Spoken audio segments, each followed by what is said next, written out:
उपस्थित सर्व नेतेगण, निमंत्रित उपस्थित बंधूंनो आणि भगिनींनो,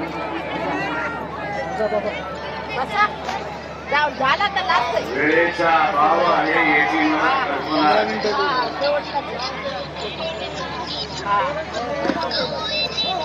इथे ज्या परिस्थितीमध्ये आपण उभे आहोत, संविधान आज आहे आणि म्हणून आपण असताना संविधानाचा सन्मान करत आहोत. पण जी गती चाललेली आहे, त्या गतीतून इथला असताना संविधान राहील याची काहीच गॅरंटी देता येत नाही, हे लक्षात.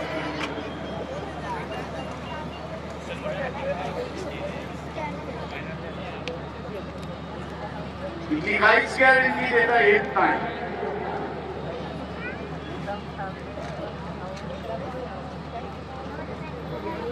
आणि म्हणून इथला बहुजनवाद, फुलेशाह आंबेडकरवाद हा स्वतःला संविधानवादी म्हणतो. आज त्याच्यावरती जबाबदारी आलेली आहे की त्यांनी या संविधानाच्या संदर्भात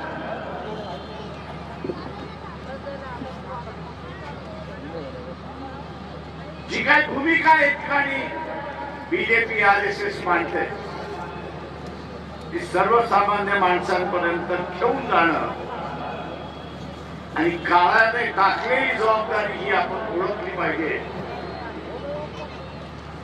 त्याच विरोधी पक्ष शिल्लकच राहिलेला नाही. कदाचित विरोधी पक्ष शिल्लक राहिला असता तर त्यांनी नकली प्रश्न उपस्थित केले नसते, तर त्यांनी असली प्रश्नाला हात घातला असता, हे लक्षात.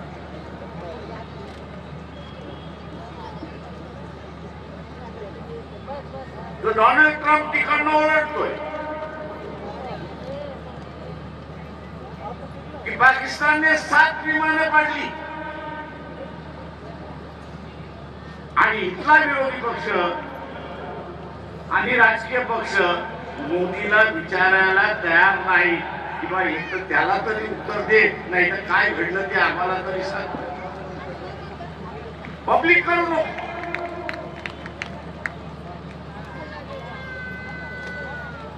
म्हणजे मान्यता प्राप्त राजकीय पक्ष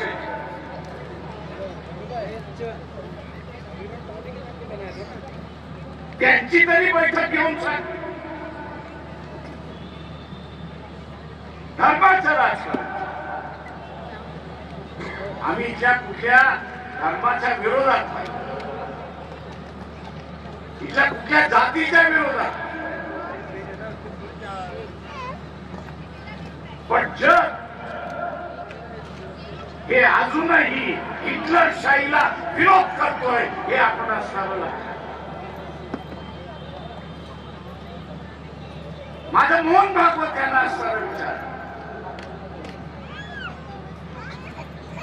तुम्ही इटलीचे असणारा मुस्लिम,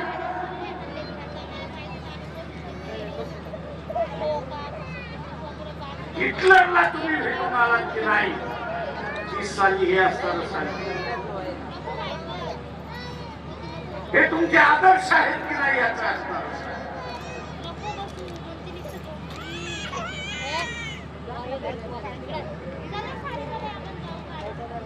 आणि एका काळी आणि आजही बैठकांमध्ये हिटलर आणि मुस्लिम हा आमचा असणारा हिरवा आहे म्हणून म्हटलं. दुसऱ्या महायुद्धाचं जनक होते तर हिटलर होता आणि मुस्लिम होता.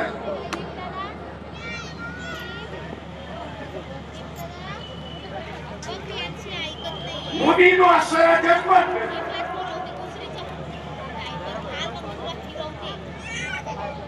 आणि जे भारतीय बसलेले आहेत इतर देशांमध्ये त्यांच्या सभा घेतली.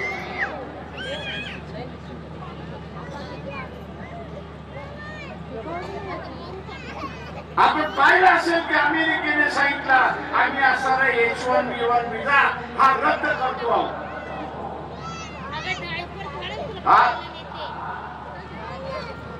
आम्हाला असणारा आमची लोकसंख्या प्रोटेक्ट करायची, तिला सुरक्षित करायची आहे. कशापासून सुरक्षित करायची आहे? बाहेरचा आलेला माणूस काही वर्षानंतर या देशाचा नागरिक होईल आणि काही देशाचा नागरिक झाला तर उद्याची इथली सत्ता जर त्याच्या ताब्यात घेतली तर हा इमिग्रंट जो आहे, बाहेरचा आलेला माणूस जो आहे, तो या देशावरती राज्य करेल आणि आमच्या लोकांना गुलाम करेल. मोदीने फक्त भारतालाच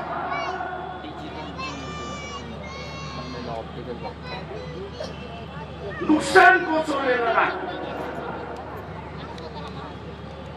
भारतालाच नुकसान पोचवलेलं नाही, तर त्यांनी जे भारतीय इतर देशामध्ये राहिलेले आहेत त्यांना त्या देशातून हकालपट्टी करण्याची परिस्थिती आणून त्या ठिकाणी उद्या त्यांची हकालपट्टी झाली तर इथे आल्याशिवाय राहणार नाही आणि तुम्ही आम्ही सगळे जण पण त्यांना पोसायचं कसं याची चिंता आपल्याला. जगभर मोदी फिरला,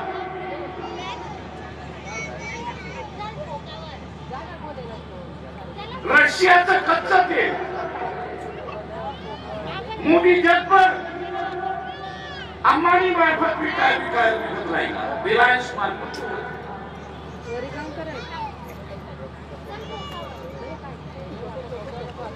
पण जे काही 12 दिवसाचं युद्ध भारताचं झालं, 4 दिवसाचं युद्ध झालं पाकिस्तान बरोबर, एक देश तरी तुमच्या बरोबर उभा राहिला का? इथल्या मनोवादी हिंदुत्वांना विचारतो, एक देश तुमच्या बरोबर उभा राहिला का याचा असणारा खुलासा. आज हे काही नाही, का नाही? या देशाला आता खतरा म्हणून समजण्यात आलं हे लक्षात.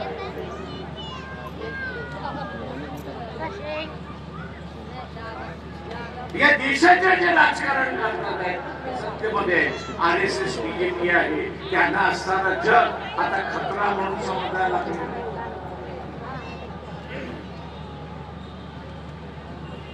खतरा म्हणून त्या ठिकाणी समजायला लागलेले आहेत आणि म्हणून एकही देश नेतृत्व करायला तयार नाही आहे.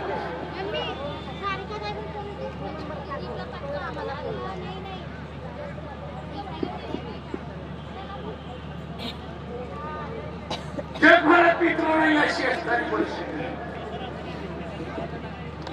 आणि आर्मी चीफ एका बाजूला म्हणतोय की 3 महिन्यामध्ये या ठिकाणी युद्ध ते दुसरं आपल्याला करून द्यावं लागेल.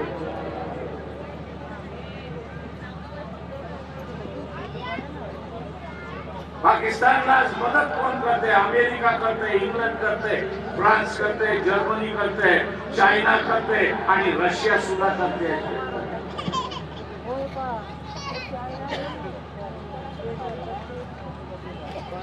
रशियाला स्वतःचं युद्ध जिंकायचं असेल तर चायनावरती अवलंबून राहावं लागतं आणि चायनाला अरुणाचल प्रदेश हा आपला प्रदेश आहे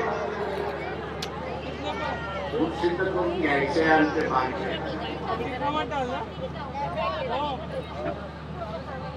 आज इथे धर्माची भांडणं चालली आहेत, जातीची भांडणं लावायचं चाललं.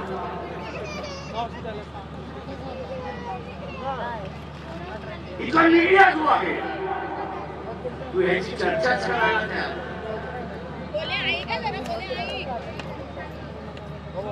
त्याच्यावरती बोलायला तयार नाही.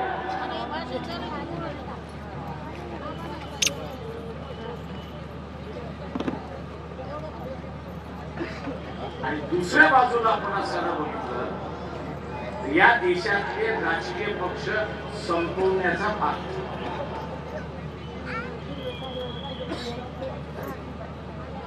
विराट उचललेला आहे. खरीद फरोश करो. माझं रिझर्व्ह बँकेला असं आव्हान आहे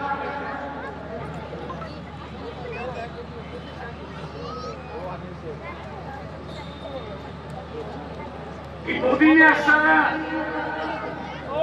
नोटा बदलण्याचा कार्यक्रम केला. त्यावेळेस सांगण्यात आलं की 16 लाख कोटी अशा काहीतरी नोटा आणि रिझर्व्ह बँक स्वतःच सांगते की आम्ही असताना फक्त 15 लाख कोटी पुन्हा छापल्या आणि हे त्या 1 कोटीचा असणारा 1 लाख कोटीचा असणारा जो फरक आहे नोटांचा तो गेला कुठे.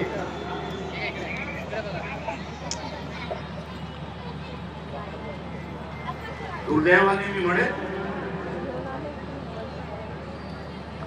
या देशातल्या विचारवंताबद्दल बाबासाहेबांनी जे त्यावेळेस म्हटलं होतं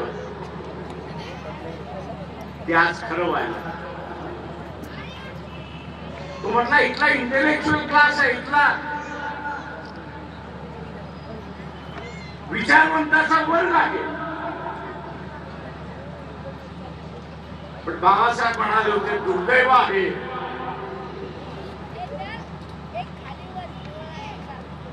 ही ऑनेस्टी जी आहे, प्रामाणिकता जी आहे ती मिसिंग आहे की नाहीच आहे.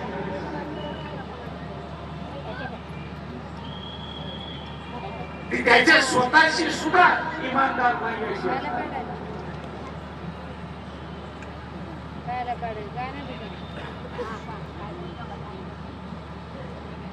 आणि म्हणून जोपर्यंत हे संविधान आहे तोपर्यंत आपण असताना देश म्हणून जिवंत आहोत हे असताना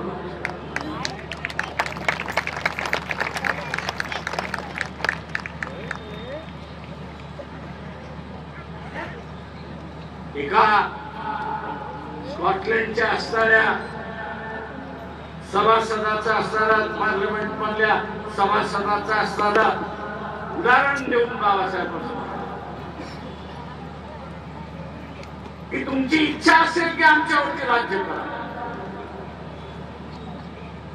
त्याचं भाषण बाबासाहेबांनी आणि त्यांनी असं मांडलं की तुमची इच्छा असेल की आमच्यावरती राज्य करावं पण आमची इच्छा आहे की आम्ही स्वतंत्र राहायला पाहिजे. त्याचं काय म्हटलं संघर्षाशिवाय दुसरा मार्ग नाही काय का तुम्ही आमच्यावरती राज्य करायला बघाल आणि आम्ही स्वतंत्र राहिलो पाहिजे याच्यासाठी आम्ही लढत राहणार. संघर्षाशिवाय दुसरा काहीच अर्थ नाही. हे मोहन भागवत आव्हान करतो तुला जे संविधान बदलतोय ते म्हणतोय, जे संविधान बदलतोय ते म्हणतोय 15 दिवसामध्ये तुम्ही दाखल केलेलं असताना संविधान या देशामध्ये चर्चेला सुरुवात. हे बाबासाहेबांनी लिहिले म्हणून आम्ही म्हणतो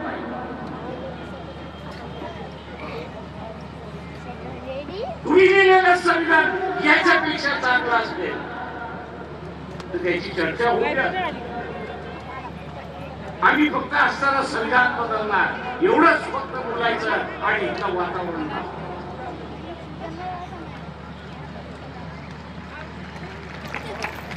आणि संविधान बदलणार एवढंच म्हणायचं आणि वातावरण तापवायचं. आपल्या बरोबर पाकिस्तानलाही स्वातंत्र्य मिळालं. ईस्ट पाकिस्तान वेस्ट पाकिस्तान 80% दोन्ही भागातली जनता ही मुस्लिम धर्माची होते. धर्म हा त्यांचा आधार होता. पण 71 मध्ये 70-71 मध्ये वेस्ट पाकिस्तान ईस्ट पाकिस्तान वरती अत्याचार केले, त्यांची असणारी लोकशाहीची मेजॉरिटी त्यांनी असताना स्वीकारली नाही. युद्ध झालं, नवीन बांगलादेश निर्माण झाला. नवीन बांगलादेश या ठिकाणी निर्माण झाला. ताज उदाहरण आपल्याकडे आहे की धर्माच्या आधारित राष्ट्र हे धर्माच्या आधारे राष्ट्र कधी टिकत नाही. राष्ट्र हे टिकतं सत्तेच्या जोरावरती, राष्ट्र हे टिकतं स्वातंत्र्याच्या जोरावरती, राष्ट्र हे टिकतं बंधुत्वाच्या जोरावरती, सन्मानाच्या जोरावरती. धर्मावरती टिकलेलं नाही. आणि म्हणून चॅलेंज आहे की आम्हाला तुमची सरकार दिलेली असेल, खुलेआम द्यायची असतं आणि ते आणू शकत नसाल, ते आणू शकत नसाल, या देशाच्या विघटनेला तरी खातपाणी घालू नका एवढी माझी विनंती.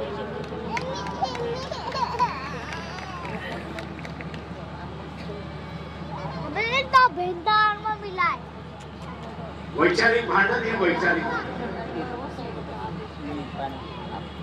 आज वैचारिक भांडणाचं युद्धामध्ये दिसतंय.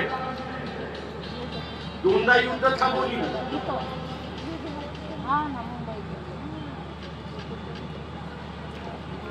एक युद्ध ओबीसी आणि मराठ्यांमधला कोविडच्या अगोदर,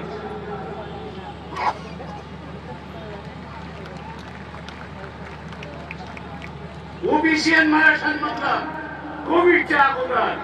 आणि आता पुन्हा असणारं भांडण यात्रा काढली नसती तर पुन्हा असणारा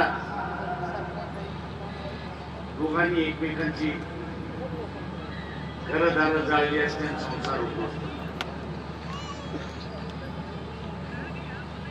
नामांतरामध्ये घर उद्ध्वस्त झालेला मी स्वतः माझ्या डोळ्याने पाहिजे. कधी उद्ध्वस्त संसार त्यावेळेस होता, त्यावेळेस त्याच्या भावना काय असतात. आणि हे उद्ध्वस्त करण्याचं धोरण कोणाचं आहे, दुसरं तिसरं कोणाचं नसून हे असताना RSS बीजेपीचं हे आपण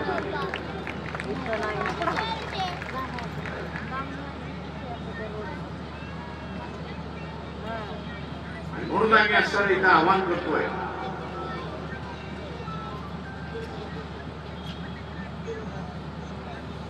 आणि म्हणून इथलं असं आव्हान आहे की या देशावरचं जे संकट आहे, या देशाला जे असणारं एकही मित्र नाही, त्याचं कारण एकेखोरपणा हे लक्षात घ्या. आणि हा एकेखोरपणा कोणाचा? या देशाच्या पंतप्रधान नरेंद्र मोदी. मी विश्वगुरु, जगद्गुरु, आणि अमेरिकेकडे भीकमाग आणि रशियाकडे भीकमाग असे.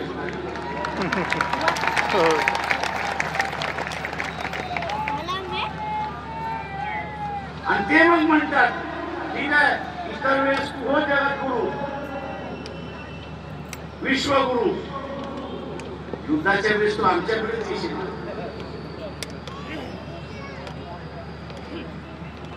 तेव्हा तुला हत्यारच आम्ही देत नाही, मग काय होणार आहे?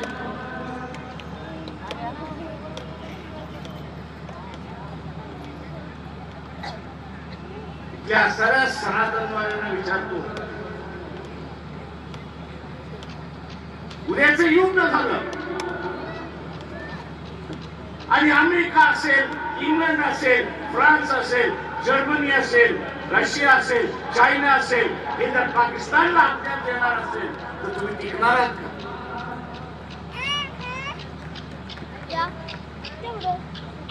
आणि टिकणार नसाल तर होणार काही.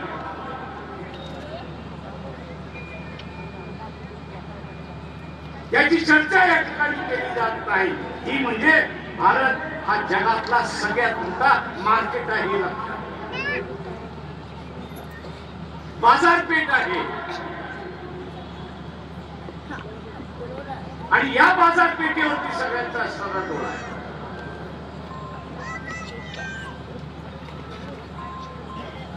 अगोदरच्या सरकारने थोडं थोडं थोडं थोडं सगळ्यांना असताना दरवाजे उघडे केले आणि आपले संबंध जमले.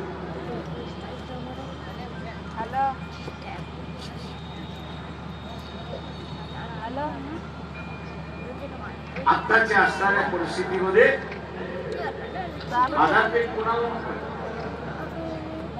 स्वतःवरून सर्वात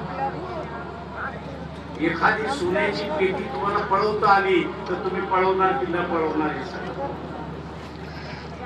पळवणार की न पळवणार?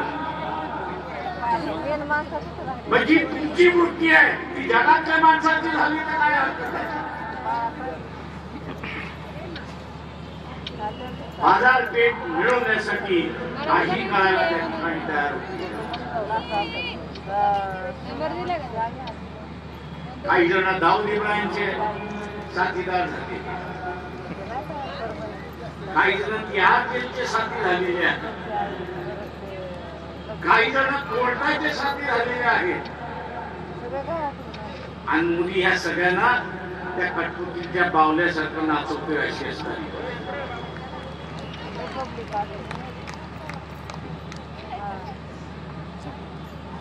काही दिवसात तमाशा व्यवस्थित चालला, पण आता भारतीयाने शांतपणा जर स्वीकारला नाही, त्या सगळ्या विचारवंतांनी आपला आवाज बुलंद केला नाही. खासगीमध्ये अनेक जण मला अनेक गोष्टी सांगतात आणि मी त्यांना म्हणत असतो, राजे हो माझ्याशी बोलताय तसं पब्लिकशी बोला.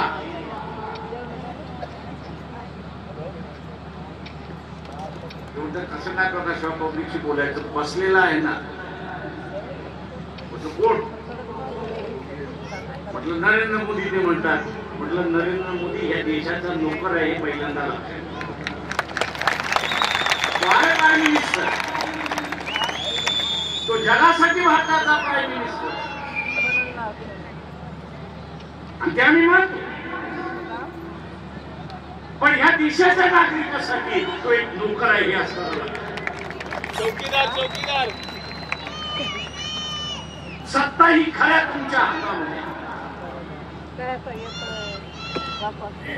सत्ता ही सर्वसामान्य माणसाच्या हातामध्ये आहे. पण तो तर चिरीमणीमध्ये विकत गेला. जुनी म्हण होती राजा तशी प्रजा. आता फक्त उलट झालेला आहे.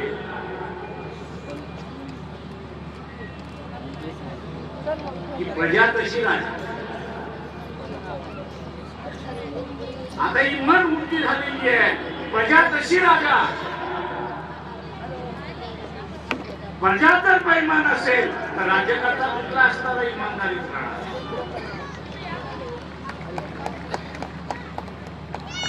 प्रजा जर बेईमान असेल तर राजा कुठे इमानदार राहणार आहे? त्याच्याही अंगात येते तसं नरेंद्र मोदीच्या अंगात गेले. आणि तो म्हणतो डोनाल्ड ट्रम्प कोण, तो म्हणतो पुतीन कोण, तो अमुक म्हणतो कोण. आता डिसेंबरला त्यांनी असताना पुतीनला बोलवलंय 5 तारखेला.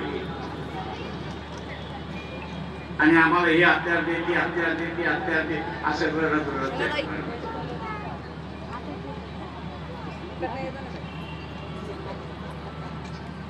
आत्ताचा असणारा हा जो काळ आहे, आपण आपल्या प्रश्नावर तिथं लढतो. आरक्षणाचा असेल त्याच्यावरती लढतो, अभिमानाचा आहे त्याच्यावरती लढतो, बेरोजगारी आहे त्याच्या विरोधात लढतो. पण त्याच्याच बरोबर जे प्रश्न नव्हते ते मोदीने आता निर्माण केले हे लक्षात.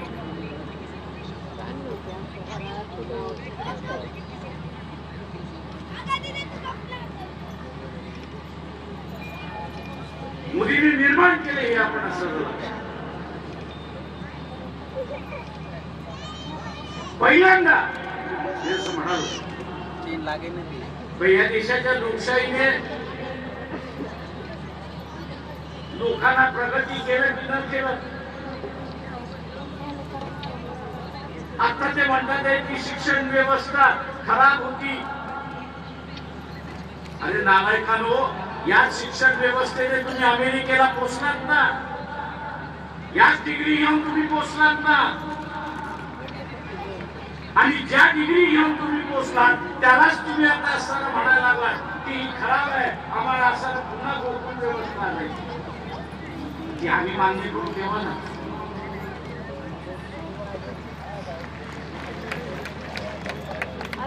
जुन्या गोकुळाची तुम्ही जर व्यवस्था केली, इथं 70% लोक शिक्षणच घेऊ शकत नाही.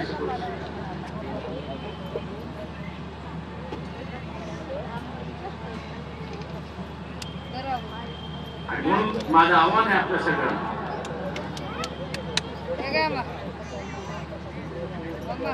या देशातली विरोधी पक्षाची भूमिका,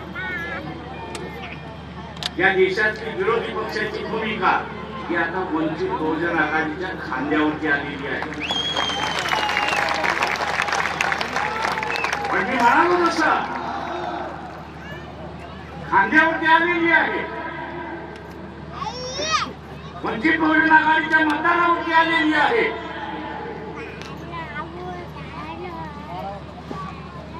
पण या मतदाराचं चारित्र्य कसं म्हणा, या मतदाराचं चारित्र्य कसं राहणार. तो स्वतःचा कबाब शबाब आणि महात्मा गांधी खाणार की इलेक्शन मधला कबाब शबाब आणि महात्मा गांधीवरती जगणार, हे त्याच्यावरती ठरवेल की महाराष्ट्र देशामध्ये वंचित बहुजन आघाडी ही विरोधी पक्षाची भूमिका बनाव. पक्षाचा कार्यकर्ता सक्षम, पक्षाचा कार्यकर्ता सक्षम आहे, पण पक्षाचा मतदार हा सुद्धा सक्षम असला पाहिजे. हे पहिल्यांदा आपण असं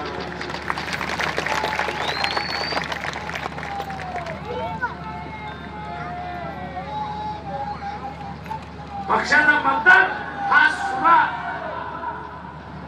सक्षम असला पाहिजे. आणि ज्यावेळेस पक्षाचा मतदार सक्षम असेल त्यावेळेस या देशातले विरोधी पक्षाची भूमिका ही आपण निभावू शकतो आणि निभावू शकतो. हे आपण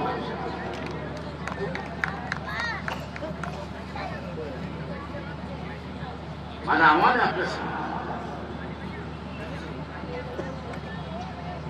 काश्मीर मध्ये त्रास झाला, चुकीचं. ज्यांनी कोणी केलं त्याला असं सजा, ज्यांनी कोणी केले त्याला असं सजा. पण त्याच्यामुळे असताना सगळे काश्मीरी टेररिस्ट आहे असं जे संबोधनाला लागलेलं आहे सरकार,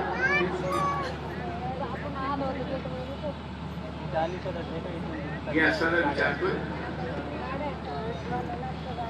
मी असताना विचारतोय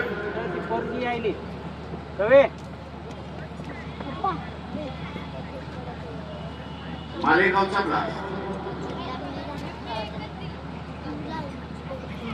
याच्यामध्ये कुठल्या संघटनेचं नाव, कुठल्या व्यक्तीचं नाव,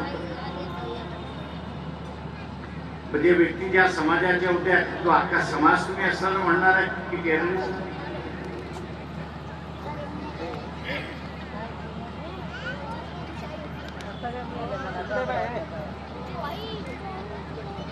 हे जे मार्किंग केलं जातं, ब्रँडिंग केलं जातं,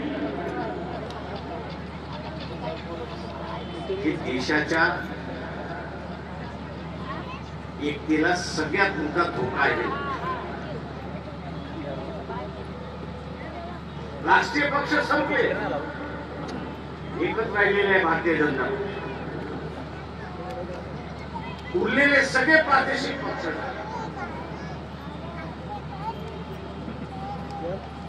उरलेले सगळे प्रादेशिक पक्ष झाले.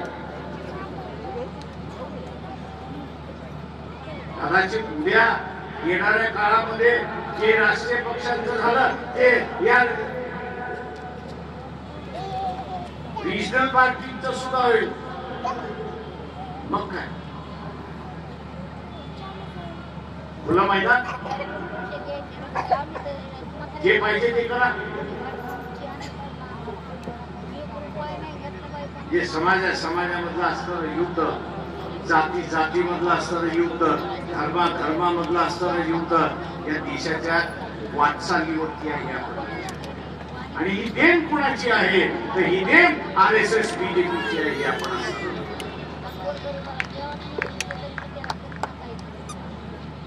आणि म्हणून जे संविधानवादी आहेत ते राष्ट्रवादी आहेत हे आपण लक्षात. जे संविधानवादी आहेत ते राष्ट्रवादी आहेत. जे मनुवादी आहेत ते या देशाचे विघटक आहेत हे आपण लक्षात. जे मनुवादी आहेत ते या देशाचे विघटक आहेत. आणि म्हणून आपण बघत असाल या देशाचं विघटन गेले 2500 वर्ष झालं. कधीतरी अशोक राजा आले त्यांनी केलं, शिवाजी महाराज आला त्यांनी केलं, दक्षिणेमधले असणारे चोला आले त्यांनी काही केलं नाही. तर उरलेली सगळं यांनी यावं त्यांनी टिरकी मारून जावं अशीच परिस्थिती आहे. आणि इथल्या तमाम भारतीयांना असताना आवाहन करतोय की या परिस्थितीतून बाहेर पडायचं असेल स्वतःशी असणारं खोंगाट बांधा की माझं मत हे मी RSS BJP कुठल्याही पक्षाला देणार नाही. हे जर आपण असताना ठरवलं तर आपण असताना या ठिकाणी शांततेने राहू शकतो. नाही तर अशांतता या ठिकाणी आपण आपल्या प्रयत्नाने ज्यांना या देशाचं विघटन करायचं आहे त्यांना यशस्वी होऊ देणार नाही याची खुणगाट आपण सगळ्यांनी या ठिकाणी मानली. ही खुणगाट आपण मानली पाहिजे.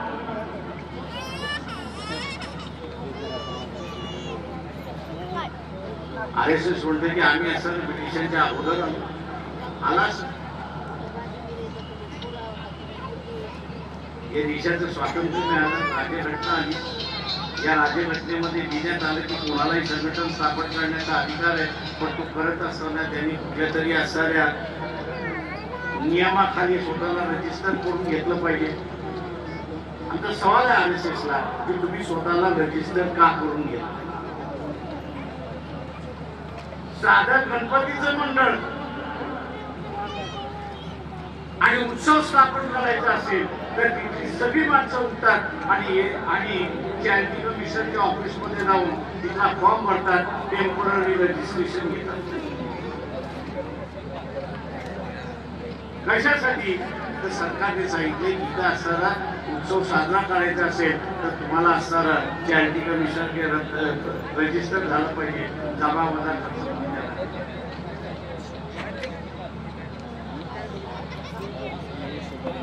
पण बाबा तुम्ही सांगा की तुम्ही रजिस्टर का स्वतःला करता. त्या कायद्यासमोर तुम्ही सुखद करा. तुम्ही काही दाखवताय की कायदा आमच्यापेक्षा मोठा आहे की आम्ही मोडून काढल्याशिवाय राहणार. औरंगाबादच्या कोर्टामध्ये यांच्या विरोधात पुन्हा केस दाखल झालेली आहे की तुम्ही रजिस्टर का केलं नाही एवढं सांगा.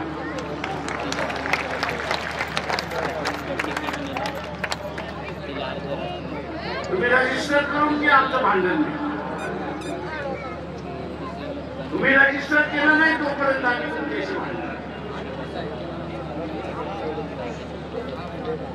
आणि टोकाचं भांडण करावं लागलं तर या टोकाचं भांडण द्या.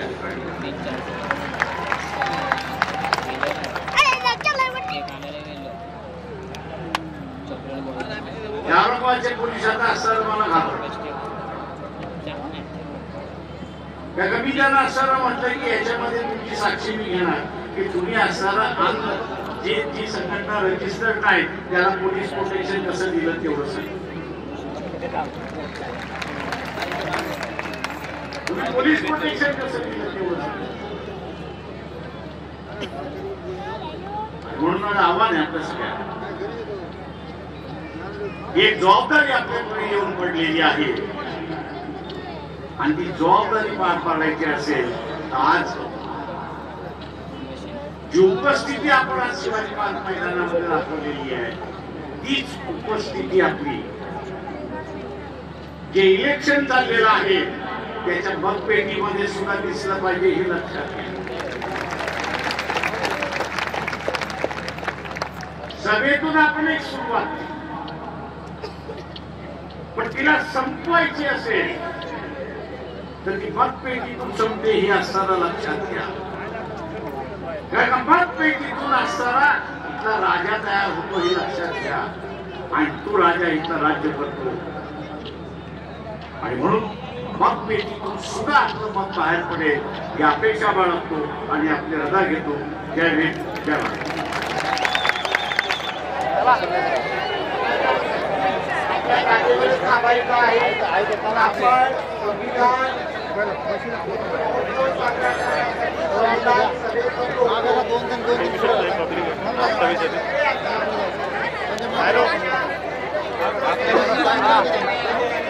साडी दवायला आले तरी पण बघू शकतो पब्लिक काय आहे.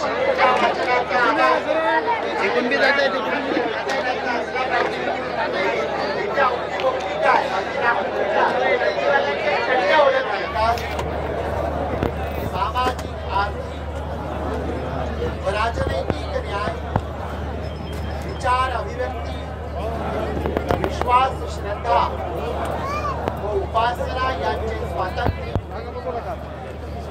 दर्जाची व संधीची समानता निश्चितपणे प्राप्त करून देण्याचा आणि त्या सर्वांमध्ये व्यक्तीची प्रतिष्ठा व राष्ट्राची एकता आणि एकात्मता यांचे आश्वासन देणारी बंधुता प्रवर्धित करण्याचा संकल्पपूर्वक निर्धार करून आमच्या संविधान सभेत आज दिनांक 26 नोव्हेंबर 1949 रोजी याद्वारे हे संविधान अंगीकृत आणि अधिनियमित करून स्वतः प्रत अर्पण करीत आहोत.